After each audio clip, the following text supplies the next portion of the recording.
আর মিলাদের আলোচনা শ্রবণ করা সাহাবায়ে কেরামের সুন্নাত। দলিল মিশকাত শরীফ খ্রিস্টান নম্বর 513 মধ্যে লিপিবদ্ধ ওয়ানিল আব্বাস আন্নাহু قال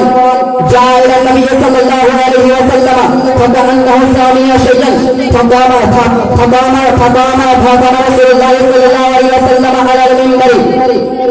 فقام رسول الله صلى الله عليه وسلم على المنبر فقال من انا قال يا رسول الله نعرے تکبیر نعرے رسالت نعرے حیدری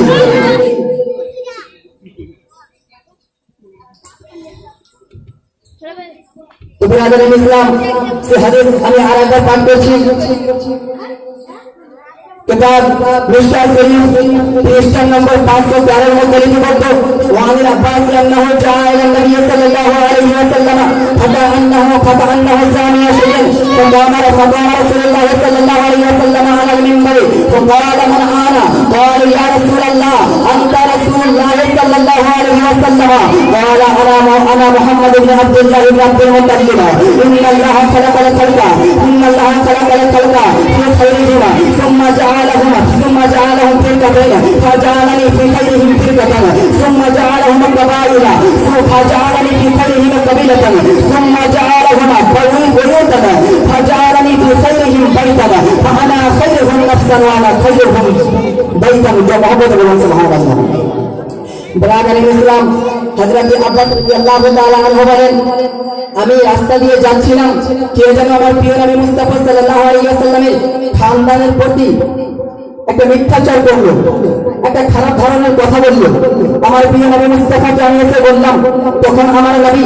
ডাইরেক্ট আমাকে এই উত্তরটা দিলেন না। আমার আকা মাওলা সাল্লাল্লাহু আলাইহি ওয়াসাল্লাম মিম্বরের উপরে দাঁড়িয়ে গেলেন। মিম্বরে দাঁড়িয়ে যাওয়ার পর বললেন, হে আমার সাহাবারা শোনো, বলো আমি কে?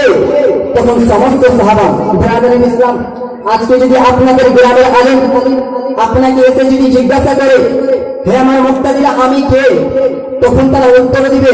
বা একটু কনফিউজে পড়ে যাবে যে ব্যাপারটা কি। আমাদের ইমাম সাহেব প্রতিদিন আমাদেরকে নামাজ পড়ায়,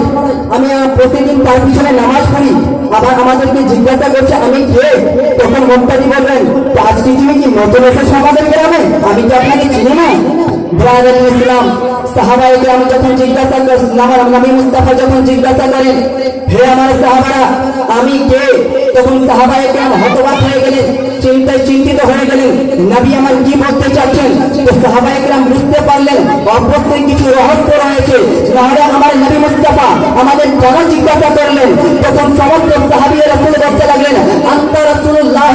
আপনি আল্লাহ তাবারাক ওয়া তাআলার প্রেরিত মনোনীত রাসূল। তখন আমার নবী বললেন, হে আমার সাহাবারা শুনে নাও, জেনে নাও, আমি শুধু আল্লাহর রাসূল নই, আমি আপনাদের মতো মানব, কিন্তু আমাকে আপনি তোমাদের মতো মানব জিজ্ঞাসা করিও না। আমি আল্লাহ তাবারাক ওয়া তাআলার প্রেরিত রাসূল। আমার নাম মুহাম্মদ, আমার বাবার নাম আব্দুল্লাহ, আমার দাদা জানের নাম আব্দুল মুত্তালিব। ইন্নাল্লাহ খালাকাল খালকা, আল্লাহ তাবারাক ওয়া তাআলা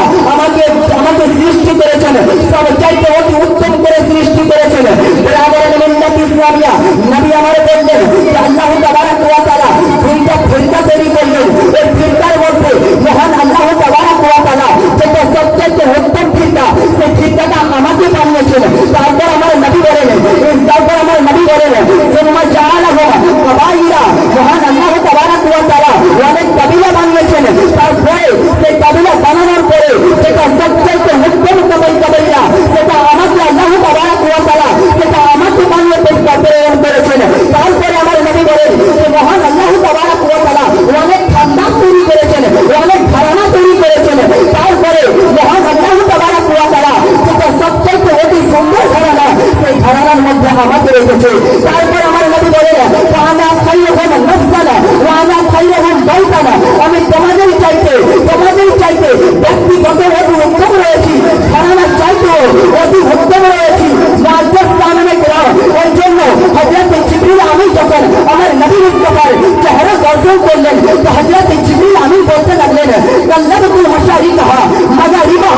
মুসলমান এই সমস্ত হাদিসকে দেখে আলা হযরত আজীবুল বরকত মুজাদ্দিদ দ্বীন মিল্লাত ইমাম আহমদ রাজা খান ফাজিল বরকতি রাদিয়াল্লাহু তাআলা আনহু যখন এই সমস্ত হাদিসের ব্যাখ্যা করলেন তখন লিখতে আরম্ভ করলেন এই পয়লা সুরা वाले जमाने जहां के थाने यही पहले सुना वाले जमाने जहां के थाने सभी मैंने छान डाले तेरे पाया का ना पाया तुझे एक न एक बनाया तुझे हम रहे खुदाया तुझे हम नारे तकबीर नारे तो तुम्हें साहाबी रसूल के আমার নবী মিলাদ মানেছেন নবী আমার নিজের মিলাদের আলোচনা করেছে কিন্তু সাহাবায়ে কেরাম বা নবী মুস্তাফা কি জিনিস মানিয়েছেন তো ব্রাদার ইসলাম चार मशहूर सहाबी हजरत अबू बकर सिद्दीक, हजरत उमर फारूक, हजरत उस्मान गनी, हजरत अली शेर खुदा मौला अली ये तीनटा चारटा छोटे छोटे कौन बोले আমি আমার বক্তব্য ইতি করব মুআজ্জাজ সামিনে কিরাম हजरत अबू बकर सिद्दीक पर की बोले किताबेर नाम अन-नि'मातुल कुबरा अल आलिम लिखने वाला अल्लामा शहाबुद्दीन इब्ने हजर हैतमी रहमतुल्लाह अलैह সেই কিতাবের 7 নম্বর পৃষ্ঠায় হযরত আবু বকর সিদ্দিক রাদিয়াল্লাহু তাআলা আনহু বলেন قال ابو بكر الصديق رضي الله تعالى عنه من انفق درهما على قراءة مولد النبي صلى الله عليه وسلم كان رفيقي في الجنة محبة سبحان الله हजरत अबू बकर सिद्दीक রাদিয়াল্লাহু তাআলা আনহু বলেন যে ব্যক্তি এক দিরহাম আমার নবী মুস্তাফার মিলাদ উপলক্ষে খরচ করলো সেই ব্যক্তি যেন আমার সঙ্গে জান্নাতে থাকবে মহব্বত বলেন সুবহানাল্লাহ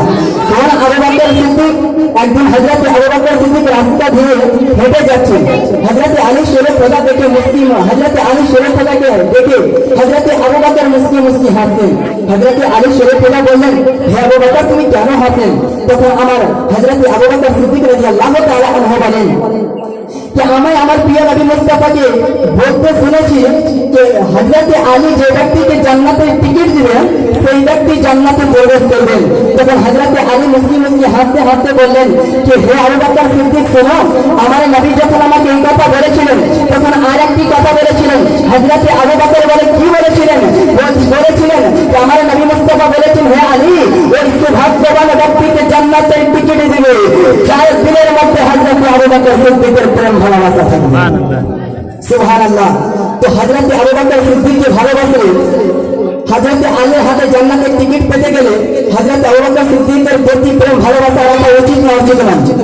তো যখন এত সুন্দর কথা হযরত আবু বকর সিদ্দিক বলেছিলেন সর্বশ্রেষ্ঠ সাহাবায়ে কেরাম সে মিলাদের পক্ষে ছিলেন না বিপক্ষে ছিলেন অবশ্যই সে ব্যক্তি সাহাবী রাসূল মিলাদের পক্ষে ছিলেন তো এখান থেকে আমরা সুস্পষ্ট বুঝতে পারলাম যে সাহাবায়ে কেরাম এই জশ্নে ঈদ মিলাদুন নবী মানিয়েছেন তো হযরত ওমর ফারুক কি বলেন وقال عمر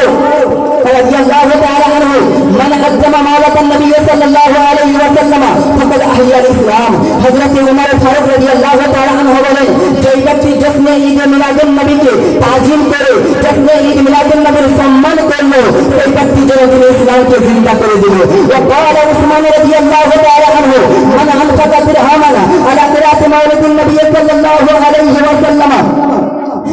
من على قراءة مولد النبي صلى الله عليه وسلم فكأنما شاهد غزوة بدر وحنين হযরত উসমান গনি রাদিয়াল্লাহু তাআলা আনহু বলেন যে ব্যক্তি জশ্নে ঈদ মিলাদুন নবীতে এক দিরহাম খরচ করলো সেই ব্যক্তি যেন গাজওয়া বদর হুনাইনে শরীক হয়ে গেল মুহাম্মদ বলেন সুবহানাল্লাহ আর লাস্ট কথা হযরত আলী শেরে খোদা মাওলা আলী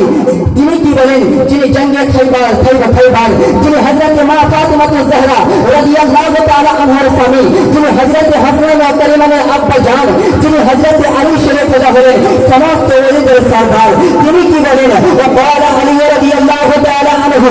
من حجم مولد النبي صلى الله عليه وسلم وصار سببا لقراءته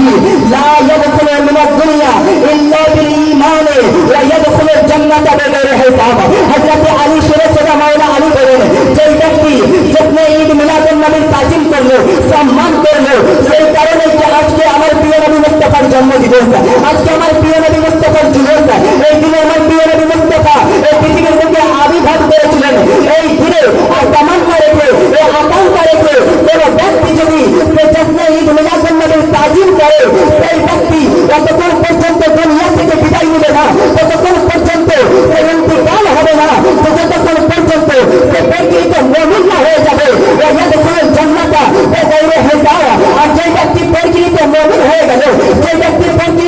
দাঁড় হয়ে গেল, সেই ব্যক্তি বিনা হিসাবে জান্নাতে যাবে। মহব্বতে বলুন সুবহানাল্লাহ।